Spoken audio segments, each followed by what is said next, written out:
bajunya doang, baju seragamnya aja. Oke. Orangnya tuh nggak ada, dicari-cari nggak ada orangnya. Ternyata beberapa tahun kemudian baru ditemukan dia di lokasi yang biasa orang-orang sebut tempat itu namanya Wentira itu tadi. Oke. Halo semua, balik lagi di dalam bahasan mistis dalam Pariteros hari ini, dan kita hari ini bakal ngobrol-ngobrol lagi nih. Aku udah ditemenin lagi sama satu orang kawanan mistis aku gitu ya. Ya memang kita ada sering banget live di TikTok. Kita juga kenalnya di TikTok, dan kebetulan beberapa waktu lalu kita juga sempat bikin podcast bareng pada saat kita melakukan penelusuran di Bendali. Oke, ini dia Kak Aurora. Ganti lagi namanya. Iya. Kupu udah. Kak Kupu-Kupu ya. Jadi kita hari ini bakal ngobrol nih sama Kak Kupu-Kupu mengenai beberapa fenomena goib yang sering terjadi di sekitar kita, atau mungkin juga pernah dengar dari cerita orang ataupun kita sendiri yang mengalami itu. Nah, kalau dari Kak Kupu-Kupu nih, Kak Kupu kan orang Balikpapan nih ya, tapi sempat tinggal di beberapa daerah lain kayak di Ambon, terus di Palu. Nah, bagaimana sih pendapat kakak tentang fenomena apa namanya ya, kayak sebuah perkampungan goib ataupun kota goib yang pernah kakak alami? Kalau perkampungan goib lebih ke kerajaan sih itu. Kerajaan, ya. Kerajaan gaib gitu, yang waktu aku tinggal di Kota Palu. Itu masih usia 4 tahun. Tapi itu udah dengar cerita banyak banget soal Kota Wentira. Kota Wentira. Iya. Oke. Menarik nih. Iya. Apa sih yang kakak pernah denger nih? Karena aku juga pernah denger gitu tentang Kota Wentira ini, katanya agak mirip-mirip dengan Kota Saranjana gitu ya. Ya, mirip-mirip Kota Saranjana karena dia kayak warna, dari segi warna juga nuansanya itu hampir mirip pas sama Saranjana. Oke. Ya. Nah, terus apa sih sebuah cerita yang pernah kakak dengar mengenai si Kota Wentira itu? Kalau dengar banyak, tapi kalau ngalamin sendiri juga ada. Oh ya? Iya. Itu gimana? Apa yang terjadi pada saat itu? Jadi salah satu pegawainya ibu itu ada yang meninggal dunia. Nah, kita ngantar jenazahnya karena dia bukan orang asli Palu. Oke, berarti bukan orang asli Palu? Bukan, dia suku Bali, cuman dia tinggalnya tidak di Palunya, tapi daerahnya itu melewati tempat yang biasa disebut sama orang-orang di sana itu Wentira. Wentira. Iya. Oke, berarti secara umumnya Wentira ini bukan sebuah kota atau lokasi yang ada di peta, atau dia memang konsepnya goib gitu?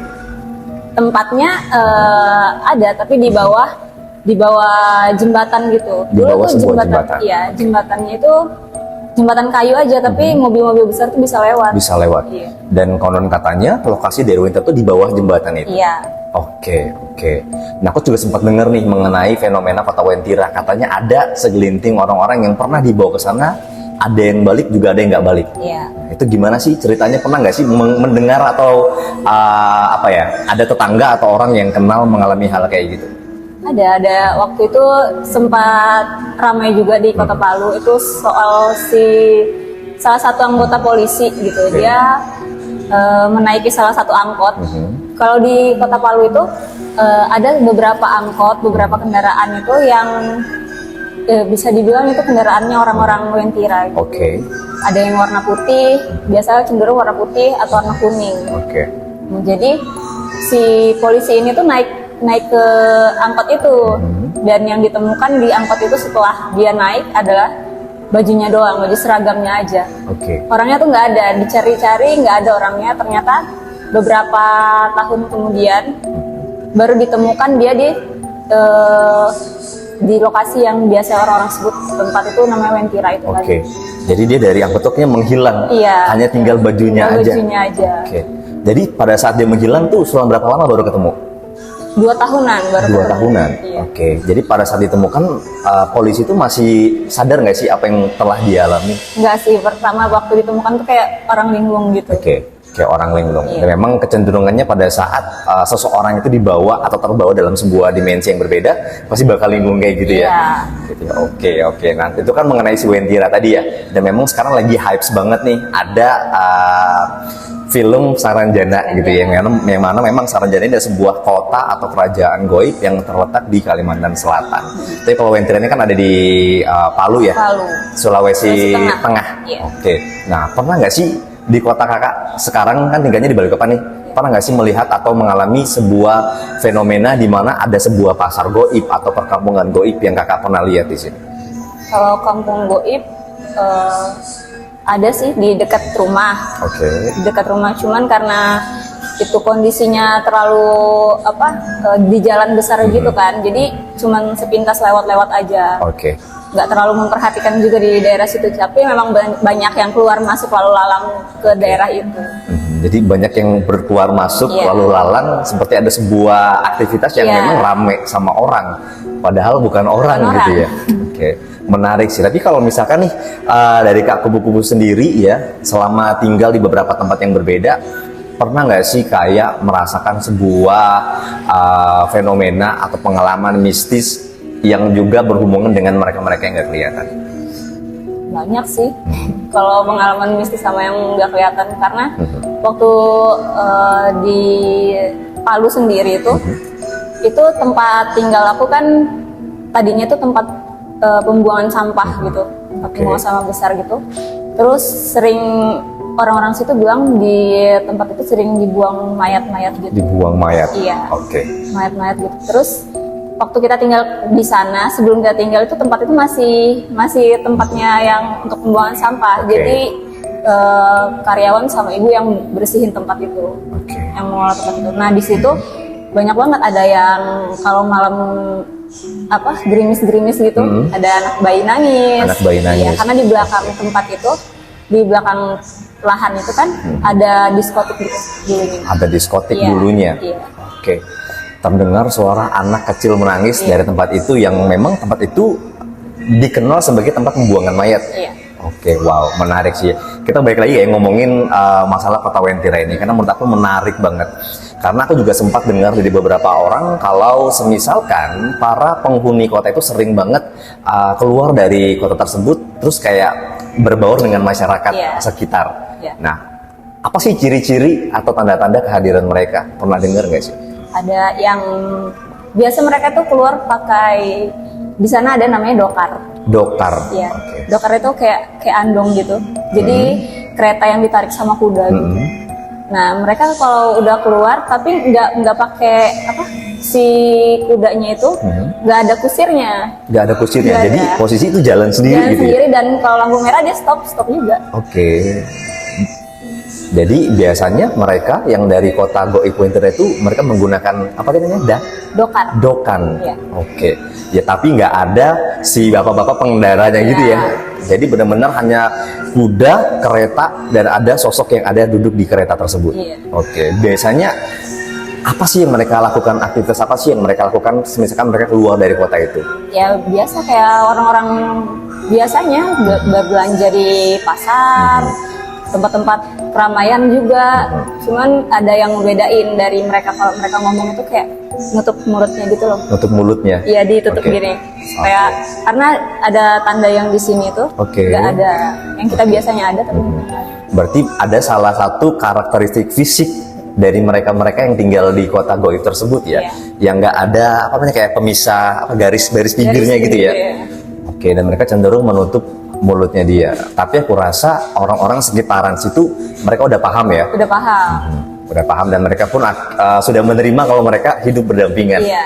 Oke, dan kita pun juga harus sadar ya teman-teman kalau kita di dunia ini nggak cuman hidup manusia, ada tumbuhan, ada hewan, ada mereka-mereka dari dimensi lain pun juga ada. Nah, memang kecenderungan pemukiman-pemukiman goib, kerajaan-kerajaan goib atau kota goib ini nggak cuman tersebar di satu titik di Nusantara, tapi ada beberapa tempat. Contohnya kayak misalkan di Kalbar ada Padang 21. Tadi kita sempat bahas di Sulawesi Tengah, di Palu ada kota Wentira, ada kota Saranjana juga di Kalimantan Selatan dan lain-lain ya. Oke, dan pernah nggak sih lihat perkampungan goib yang berada di tengah-tengah jalan tol Bakawa Samarinda? Pernah. Oke, gimana perasaannya pada saat melewati tempat itu? Kaget aja soalnya banyak yang lalu lalang kan. Lalu lalangnya itu bukan di samping-sampingnya jalan tol itu. Kadang mereka lewat di tengah-tengahnya gitu loh. Pas lagi mobil lewat, dia lewat juga. Kaget jadinya kadang.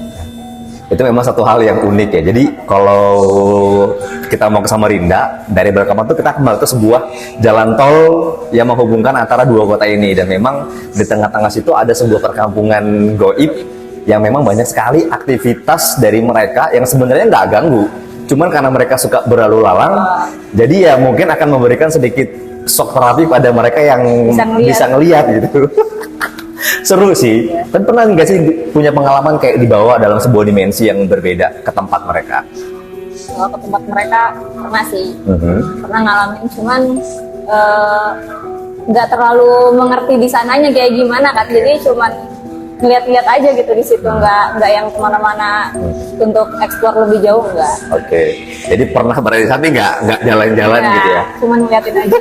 Karena agak ngeri juga ya. Iya. Kalau kita berada di sebuah tempat yang berbeda, apalagi dimensi yang beda, kita berjalan atau menyelusuri tempat terlalu jauh, takutnya malah nggak bisa balik gitu kan. Karena memang banyak kejadian-kejadian kayak gitu. Contohnya misalkan orang-orang yang mendaki gunung, ketemu dengan desa goib, akhirnya mereka nggak bisa balik, dan mungkin akan ditemukan selama beberapa hari dalam kondisi yang udah lemes dan juga linglung gitu ya. Dan seperti yang dibilang tadi, ada yang dari angkot tiba-tiba wujudnya hilang, tinggal bunyinya doang, ternyata terbawa dalam sebuah dimensi yang berbeda gitu. Dan memang kalau kita tiba-tiba sadar kita berada di sebuah dimensi yang berbeda, memang lebih baik kita nggak usah terlalu banyak yang mengeksplor dan segala macam ya. Tapi kayaknya kebanyakan orang tapi nggak sadar gitu ya, pada saat mereka tuh ternyata udah pindah dimensi gitu ya. Itu agak-agak ngeri gitu ya. Oke, tapi kalau dari semua tempat yang pernah Kak Kupu-Kupu ini tinggalin gitu ya, yang paling menyimpan nuansa mistis itu di mana sih? Kota Palu itu, karena iya, karena daerah rumahku itu jadi tempat dia kadang muncul. Oh ya? Iya. Wah, seru tuh. Apa mungkin yang kan ada sebuah portal yang sering tercipta di sana? Ada 2 portal. Jadi di jalan belakang salah satu rumah sakit di sana itu ada kayak lapangan besar gitu, pasir putih gitu. Di situ dia seringnya di situ, sama di belakang rumah. Kalau di belakang rumah itu dia sering kayak setiap malam bulan purnama tuh ada pacuan kuda di situ. Wah, ada pacuan kuda. Gaib tapi. Pacuan kuda goib dalam tanda kutip ya. Karena memang saat kita berada di sebuah rumah yang dijadikan sebuah tempat mereka sering muncul atau jalan raya mereka, itu pasti bakal banyak banget gangguan yang sering dihadapin ya. Entah itu gangguan yang masih bisa dikendalikan, dan artinya masih bisa kita hadapin lah gitu ya. Masih bisa mengamankan kondisi ataupun yang enggak gitu ya. Oke, menarik sih ya. Kita kalau ngomongin hal-hal kayak gini tuh bisa berjam-jam gitu ya. Oke deh, dan dari aku pingin Kak Kupu kasih deh pesan ke teman-teman gitu ya, saat mereka suatu saat gitu ya menghadapi kondisi yang akhirnya bersinggungan dengan mereka-mereka yang nggak kelihatan, apa sih yang harus dihadapin? Ya, juga bingung. Kalau misalkan aku ada di situ pun aku akan nahan diri untuk nggak kemana-mana gitu. Kalau misalkan ada di dimensi lain, lebih baik kita nahan diri, jangan kejauhan, karena takutnya nggak bisa balik. Takutnya nggak bisa balik. Dan ya, takutnya melanggar apa yang ada di situ. Nah, itu bisa runyam gitu ya. Bisa jadi penduduk lokal. Bisa jadi penduduk lokal ya, dan nggak bakal lagi balik ke dunia yang nyata ini gitu ya. Oke deh, oke kalau gitu teman-teman, aduh sorry. Oke, semua teman-teman kawanan mistis, kita udah bincang-bincang sama Kak Kupu-Kupu. Thank you loh Kak udah menyempatkan diri untuk berbagi nih cerita sama aku di sini. Buat teman-teman semua, itulah tadi akhir perbincangan kita ya mengenai pemukiman goib, kota goib, kerajaan goib, dan juga beberapa hal yang mungkin terjadi di sekitar kita yang bersinggungan dengan mereka yang kelihatan. Oke, pokoknya teman-teman semuanya, kita akan ketemu lagi nanti di podcast selanjutnya. Bisa dengan Kak Kupu-Kupu atau dengan narasumber yang lain ya. Anyway, sampai jumpa semuanya.